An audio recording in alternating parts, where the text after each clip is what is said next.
Welcome, my friends. As you know, the list of tech companies laying off employees just continues to get longer. But you may ask, who is left on the list of tech companies who have not yet announced layoffs?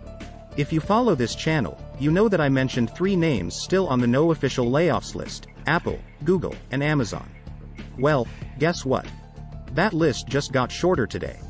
We are hearing reports that Amazon is about to cut 10,000 corporate positions. It seems to always have a shortage of drivers and warehouse workers. So, I doubt that Amazon will lay off any of them. Last week, Amazon announced a hiring freeze for corporate positions. That was a hiring freeze and not a layoff. But the usual progression of events is first a hiring freeze. Then there is the rescinding of job offers that have already been issued. Then, there are layoffs. Last week, we asked if Amazon's hiring freeze for corporate positions lead to a layoff? Today, we seem to have an answer. This video continues our coverage of the wave of layoffs sweeping the United States. What does it mean for Amazon? What does it mean for big tech companies? What does it mean for the economy? And, what does it mean for the future of the United States? But, before we get into all of that, please press the like button and leave us a comment below. We would love to hear from you. Please subscribe and hit the bell icon so that you are notified of upcoming videos when they are released. Reports are surfacing today that Amazon will lay off more than 10,000 employees. The affected employees are in corporate and technology roles. Apparently, this was first reported by the New York Times. My friends, the New York Times is a pretty reputable source. If the reports are true, the cuts would be the largest in the company's history.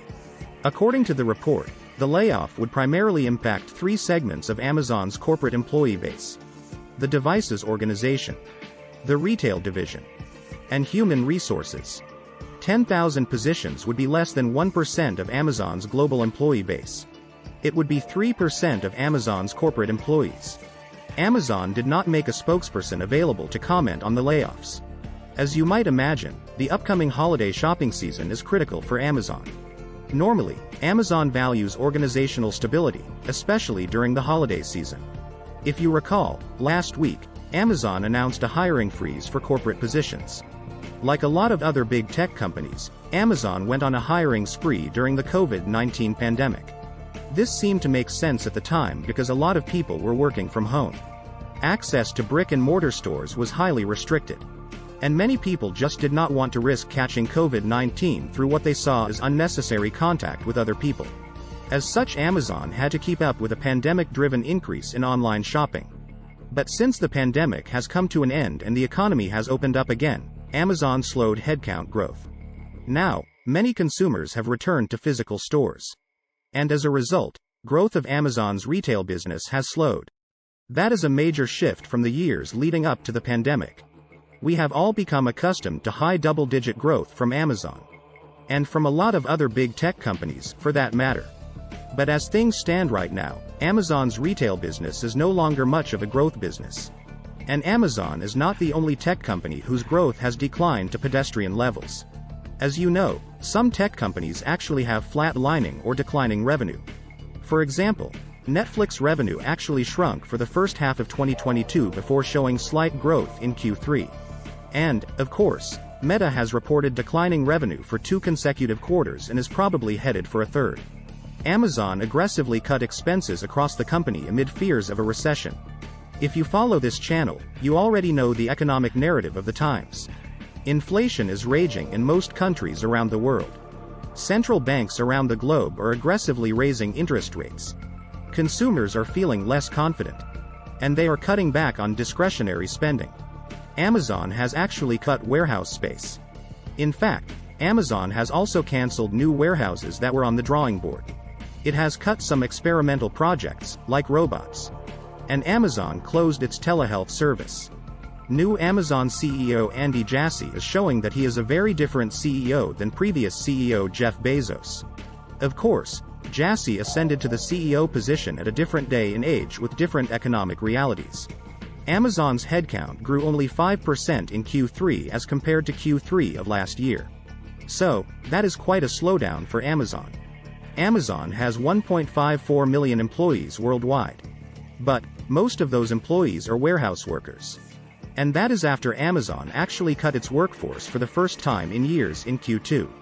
About 75,000 of Amazon's employees are in the Seattle area. That includes corporate office employees. Amazon also has corporate employee bases in a number of other cities across the United States: Virginia, Tennessee, Silicon Valley, and New York. So it looks as though Amazon's new CEO is really tightening the ship. And the future Amazon is not the Amazon of the past. We could be seeing the maturation of Amazon. If that is the case, then it would probably be followed by a period of slower growth. And then by financialization of Amazon by Wall Street. There would eventually be calls from shareholders for dividends to be paid.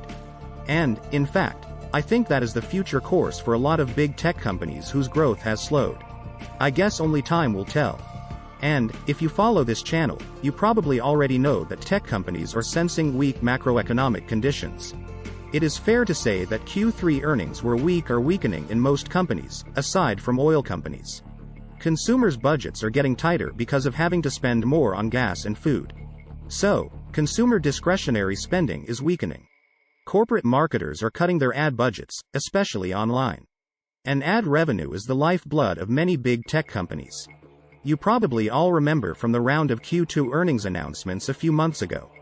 Google and Meta platforms reported decidedly disappointing Q2 earnings. Both companies have hinted at layoffs, but not actually made detailed announcements. Meta has begun quietly pushing out a significant number of employees. Shares in Meta platforms are down by over 50% so far this year. And the market capitalization of Meta has fallen by over $685 billion since its all-time peak in September 2021. The market capitalization of Google is down 27% over the past 122 months. Snap has publicly announced layoffs of 20% of its employees. This year, it is clear that Wall Street analysts are valuing profitability over prospective growth. As a result, unprofitable tech companies' shares are getting punished. It seems that the day of reckoning for tech unicorns has arrived. And all companies are forced to either be profitable, find a merge partner, or die. The window for initial public offerings is effectively closed.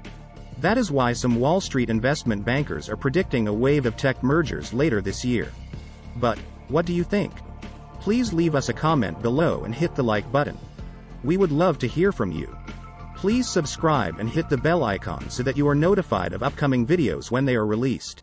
Please share this video on social media. Thank you for watching.